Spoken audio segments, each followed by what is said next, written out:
lalo na kapag hindi mo na paprotektahan. And Ling, napakahirap din habulin ng hero na yan. Given na tumatalon siya literal sa mga walls. And kung wala kang panghuli sa isang Ling, talaga mahihirap. So, May ayan po mga yung gwapo sa screen na. yung mga shoutcaster na di nagtatrabaho. Now, they're gonna be going into the desk in just a bit and we will throw it to them when the time comes. Pero nandito pa rin tayo sa draft. Uranus and Ling, first pick ng ONIC PH.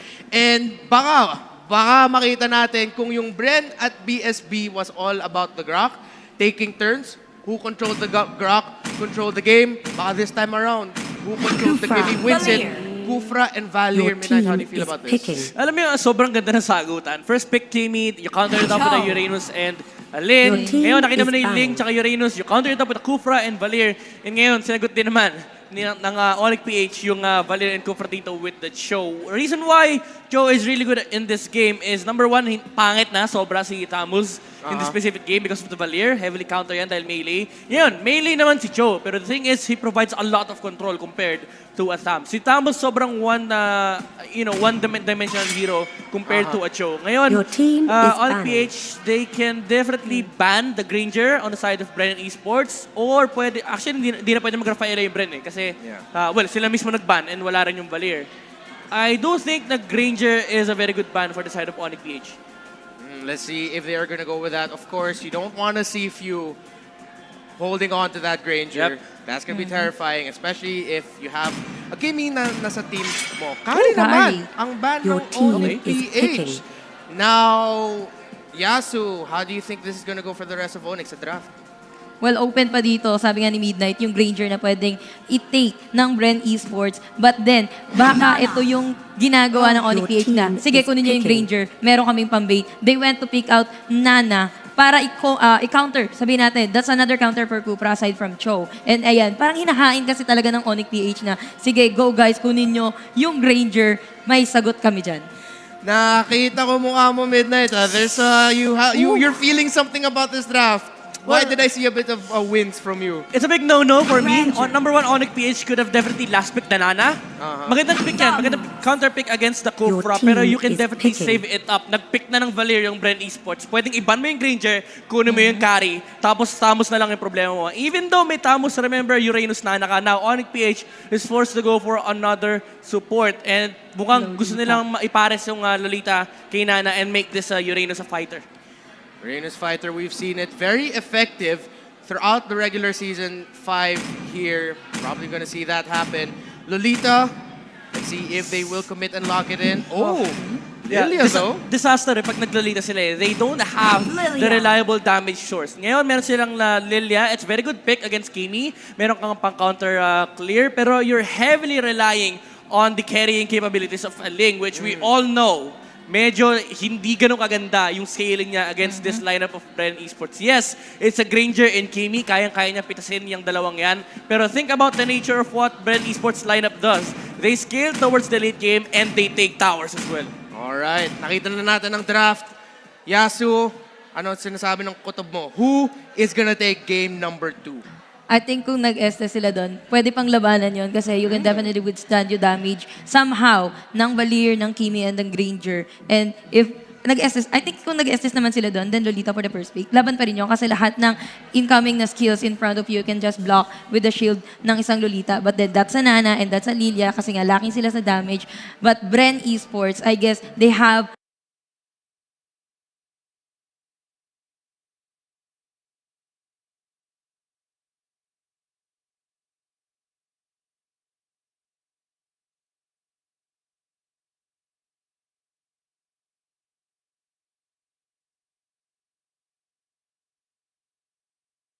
So you give them double MMs and you also give you the Granger.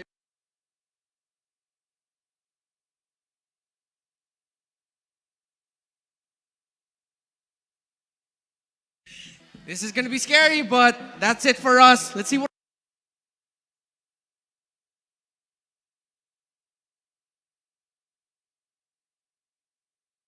the commentary of Game 2, I think ang kailangan nating tignan dito is BREN Esports, knowing that their caliber as a team, hindi sila papayag na magpa 2-0 na kalaban But ONIC PH, they're bringing something The enemy different reaches the in the battlefield. table for game Smash them.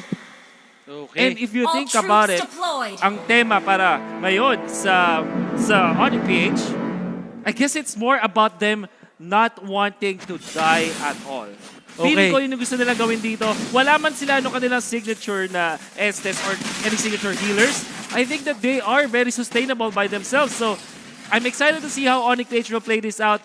I still agree with the panel na parang nararamdaman ko na BREN is being 1 by 1. So, ONIC PH, if they play the micro game, right, feeling ko sila yung makakuha ng game na to. Yes, I do agree. Especially with the Molina, it will actually stop Lusty from hugging out kung ano man yung dapat i-hug out dito from the side of ONIC.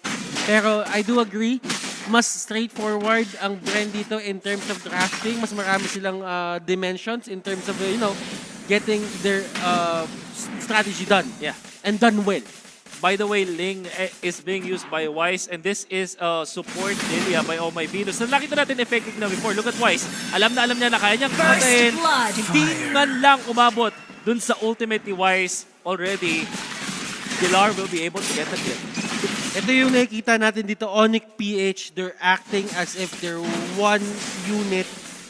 BREN Esports, medyo nakikita natin dito na talagang sila 5 individuals pa as of now. Yeah. Pero I feel yung ONIC PH talaga dito, medyo naka-center yung practice nila in terms of getting the early rotations in. BREN Esports, they actually rely on getting yung mga late game strategies as well. But Coco right now, Gedges will be popped. Lumalaban si Coco dito. I don't think he can actually survive this. Cho will get that kill. Iyaknu, first kill of the game. Well, you can see the kind of offense na ginagawa dito ng overall ng ONIC PH. They are relying on yung map movements nila. It seems like meron silang arrival pero wala naman silang arrival. Likewise, yung pag-jump niya sa walls dito, from top to bottom siya bigla. I think that's very interesting to see. Okay, so there is this thing about the top lane na talagang binabalik ng BREN Esports dito, and this is kind of their, sabihin na natin, strategy na kapag ka nakuha nila itong top lane, they will just go out to the other lanes and just secure it from there. And okay, ONIC, on the other hand, they know of this. So they will just go din, this is my top lane, and try to stop on thwart kung ano man yung binabalak dito ng BREN Esports. Fusakin dito, getting caught out, and Coco, mga kaibigan, using all of his skills, but he will take down Nana kasi meron pa ring burn na naiwan dun sa Nana na yun. Now Lusty is gonna take a lot of shots. Now Wise jumping in, does have the ultimate, gets the takedown. At meron pang kasama si Coco with Iyaknu. Kasama nga naman yung Way of the Dragon na papwersa ang Contract Inferno. Oh My Venus, nice dodge. At pag-gamit naman, in comes Pilar. Does have supplement of damage. And in comes Iyaknu, pero hindi na sila mag-overdive. Scratch that as Dilar just box out members of BREN Esports. Will this be a day of 2-0s? Yun ang tanong natin dito. ONIC PH, they're looking really good. Iyaknu dito will secure that red buff para na side niya, and this has been the story time and again. Even in game number 1, Wolf, walang kahit anong buff na nakukuha dito masyado yung BREN Esports. Yeah. Cartesi only getting blue buff. Of course, napaka-useful niyan. Pero yung fact na ONIC PH, lagi silang lumalamang sa buff battles, sobrang laking factor. I mean, hindi siya nagre-reflect exactly dun sa gold. Pero yung impact niya kasi, ramdam na ramdam mo. Imagine having 2 blue buffs or 2 red buffs sa team mo. Like, give one to Wise and give another to Iyaknu. Ang laking factor agad nun. Yeah, at the same time, meron din tayong pwedeng bigyan dito. Si Oh My Venus, bigyan mo ng blue. Si Fusakin, sabihin natin, pwede mo din bigyan ng BREN if you really wanted to, or si Wise. It will actually help ONIC PH dito secure the early fights. Pero ONIC PH dito, they don't really care about the curtain. BREN Esports, that will be their first victory in terms of objectives dito sa game na to. So yung movement na yun para sa BREN Esports is the right thing to do when you're behind. Pero the time na si Coco, kaya mang mag-ultimate mo ang hindi na pinayagan. Coco finally will be able to pop the Contract Inferno, but I guess it should be over. Killing spree finally for Wise. It took a long time pero maganda yung pagkaagamit ng layering dito ng crowd control ng ONIC PH. That was a very good move coming out from ONIC PH. Etong dalawang core nila dito, si Wise at si Iyaknu, talagang komportable sila kumuha ng kills. And hindi sila nag-hold back in terms of using that potential na meron yung mga heroes sila. BREN Esports, on the other hand, they are just trying to give you. They are just trying to funnel itong ginagawa ni Few ngayon. Yes, the double marksman combination isn't really dying as much. Zero death sila dito. But still, the fact remains na you're not doing anything proactive sa may mapa. Exactly. Tamang-tama sinabi mo nga kaya Butters. Yung presence ng Link para sa ONIC PH, coupled with the start, pag tinignan mo yung farm ni Carl KZ at if you dito, nasa 2K lang, almost 3K lang, pero 4-5 up na si Iyakno at si Wise. Makikita mo na dahil sa threat ng Link, yung Kimi mo na dapat paikot-ikot sa mapa kumukuha ng Torre, nasa taas lang all this time. And now Lusty gonna be caught and there's the kill. Syempre, ONIC PH will secure that 6-1 once again. Parang yung game 1 lang. ONIC PH, very, very consistent in their showing dito sa ating 2 games. ONIC PH, can they stop this right now? BREN Esports, they're actually trying to find kung ano man yung dapat nilang masagot dito. Tignan mo yung farm. Butters, 3-5 lang yung dalawang marksmen ng BREN Esports. Samantalang ONIC PH, 5K on the Ling. Show with 3-8. Iba yung epekto ng lineup dito ng ONIC PH. BREN Esports cannot find the farm. And it's not even about the Ling anymore. It's about the Cho na out of nowhere, pwede kang sipain and just get the kill from there. And this is the pick of potential na ayaw mo makita pag naka-double marksman setup ka. Yeah, it's all about the threats, right? Kasi ang maganda sa double marksman, pag nakapag-farm yun, malakas talaga sila. Malakas talaga. Pero pag hindi ka makahanap ng pwesto sa pag-farm, Tukaluge, Turtle, taken by BREN Esports, they jump in with Lasty, Puzakin, popping the passive. Link finally shut down by BREN Esports. And this is the big break that they have been wanting for the past 6 minutes. And that is going to be the first turret for the side of BREN Esports. At least, that is the second one. At least they are getting yung objectives na hinahanap nila dito and they will go straight for the second turret. This is going to be a very aggressive move. Pero nandito sa likod si Dillard. Dillard just tanking everything up. And dalawang marksman niya hawak-hawak niya and Few using that Death Sonata dashes to get away. Nakikita din natin dito yung slight weakness ng ONIC PH lineup. They don't have the best initiation. Siyempre, meron silang choke, pero hindi naman din laging nandun sa laban si Iyakno for that initiation. Dilar with this Uranus, medyo na-expose yung main weakness, which is wala kang instant na initiations. But in terms of like overall map control, nakaka-abante pa rin dito yung ONIC PH. I would dare say, BREN Esports, if they keep doing this, makakuha sila ng magandang advantage. Like killing off Puzakin, really, really good for the team. Now, Lusty, happy to tank the damage, honestly. At makakabagbak lang. No deaths. But sa may baba, nagkakaroon ng away dito, Coco and Iyakno. That Wave the Dragon won't be comboed with a second trigger kasi medyo suntok sabon nga naman kapag pinilit mo ang isang Tams.